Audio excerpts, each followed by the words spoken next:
Hello lovely fairy tale friends and welcome to my new video. Today I'm going to read for you Tom Thumb. I hope you enjoy it and subscribe my channel.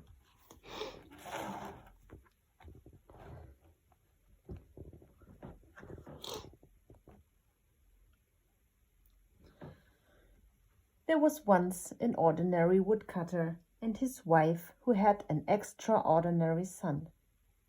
He was no bigger than a man's thumb, but they loved him enormously.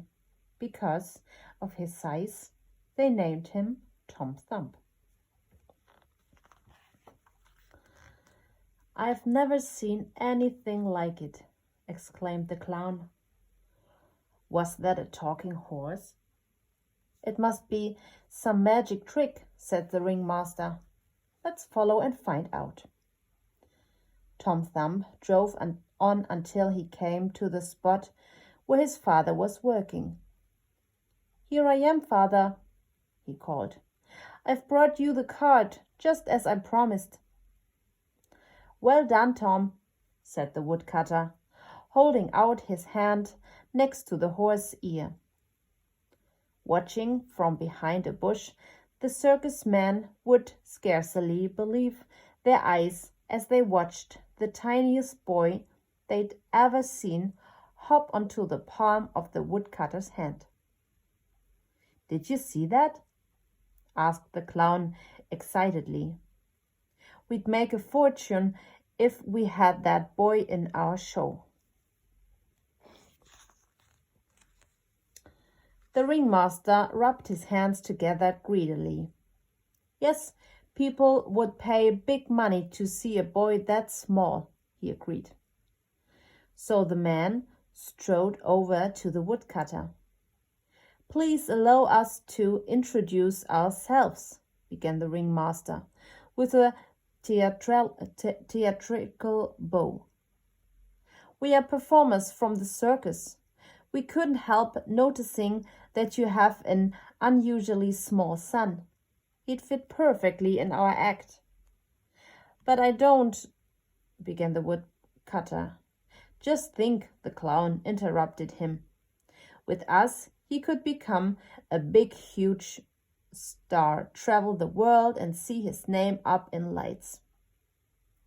The ringmaster dug into his pocket and pulled out a bag of gold coins. "Of course, we'll make it worth your while," he said, jangling the coins. "What? Sell my son?" cried the woodcutter. "His mother and I wouldn't part with him for all the riches in the world." But Tom sensed an opportunity.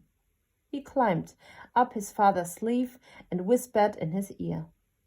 "We really do need the money," he said. "Let me go with these jokers.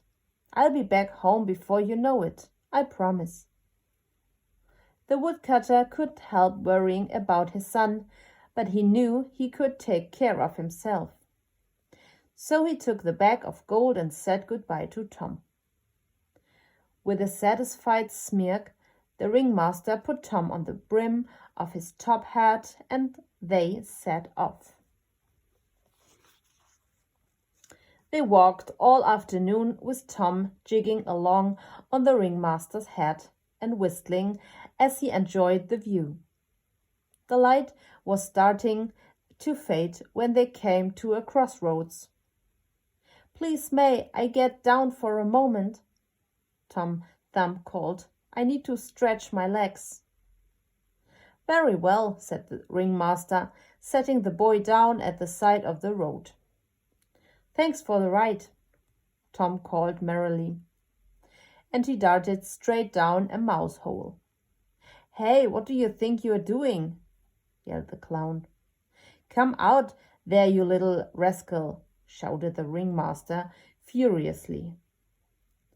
The circus man poked twigs down the mouse hole to try to force Tom out, but he just crawled further and further in, out of their reach. By nightfall, the man had to admit defeat. It's no use. We've lost him, the ringmaster sighed. And all our gold, too. I can't believe you fell for his trick, cried the clown. You're meant to be the clever one. Well, you didn't do much to help, retorted the ringmaster.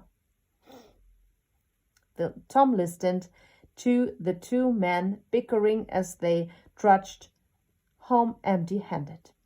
He was just wondering what to do next when a family of angry mice came and chased him out of the hole. Outside it was too dark for him to find his way home, so he looked around for somewhere to spend the night. He spotted an empty snail shell. That will do nicely, he thought. So with some moss for a pillow and a leaf for a cover, he curled up.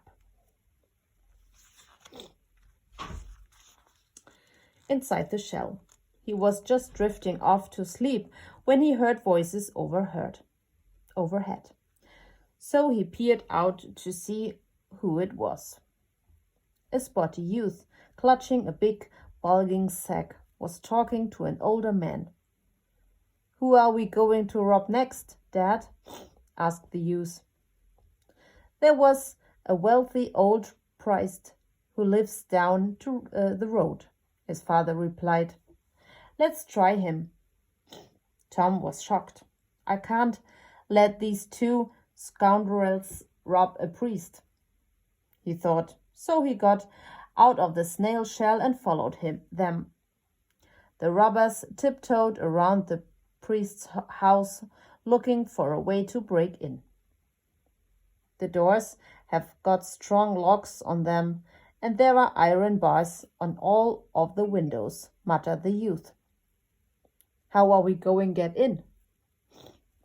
I'll help you, Tom called. Up. Who's there? Whispered the youth. Where are you? Hissed the robber. I'm down here, Tom called. The robbers looked down, stifling gasps of amazement. What a tiny boy, they exclaimed. My name's Tom Thumb, said the boy. I can easily slip into the priest's house for you and get whatever you want. Well, you could certainly come in handy, agreed the robber. So he lifted Tom up onto the kitchen window ledge. Tom slipped through the iron bars and jumped down onto the kitchen table. From there he leaped onto a chair and slid down one of its legs to the floor. Then, at the top of his little lungs, he yelled, I'm in the house. Now, what do you want me to steal? Keep your voice down, hissed the robber through the window. You wake everyone. But instead, Tom Thumb shouted even louder. There are some fancy silver spoons here, he cried. Do you want me to pass them out to you through the window? This time the cook woke up.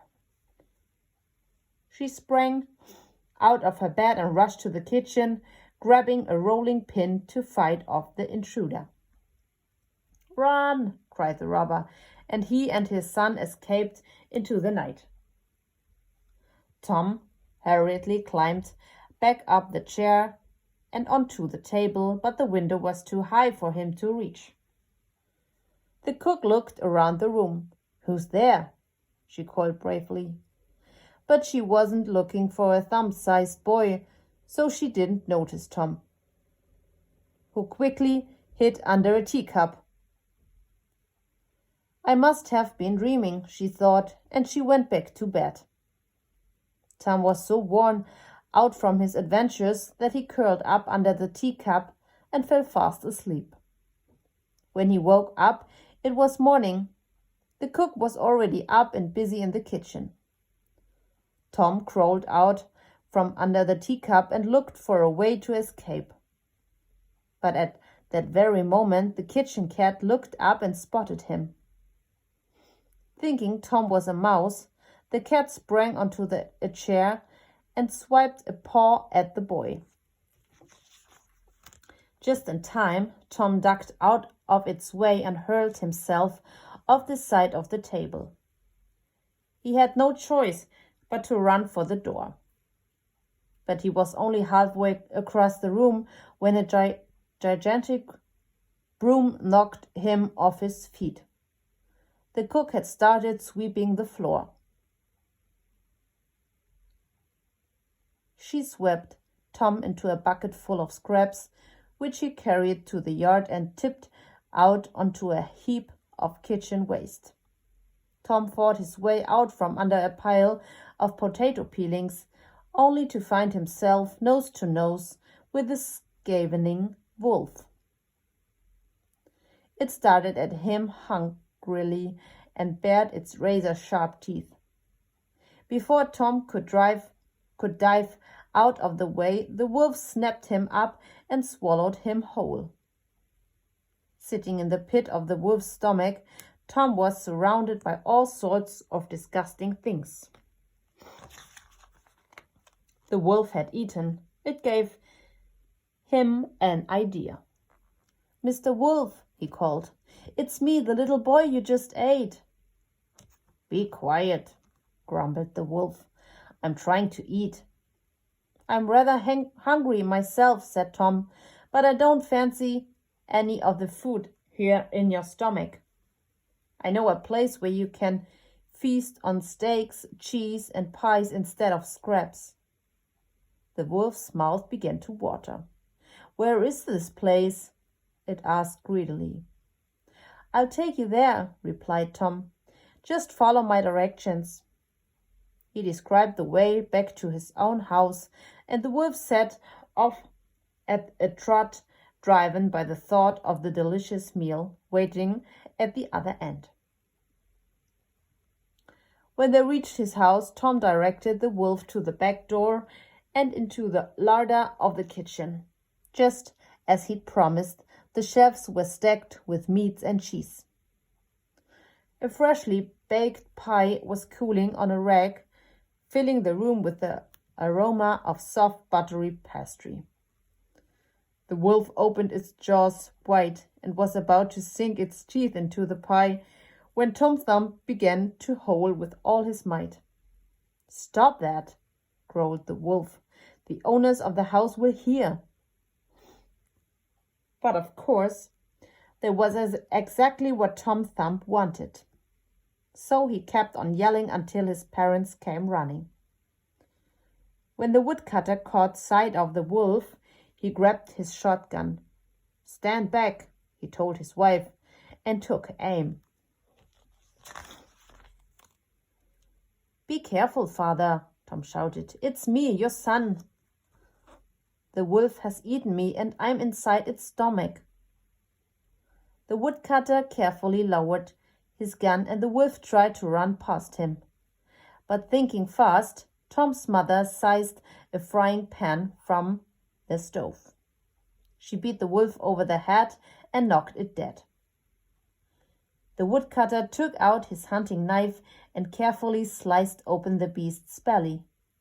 Out hopped Tom Thumb. "Tom, we've been so worried about you," his mother cried, stroking his hair with her little finger. "Where have you been?" asked his father. "It's been an incredible adventure," Tom Thumb began.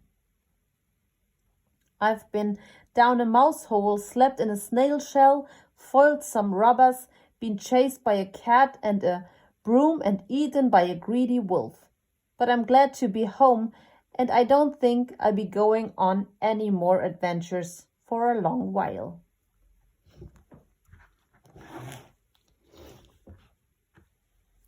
If you liked the video, I hope you subscribe my channel. See you next time.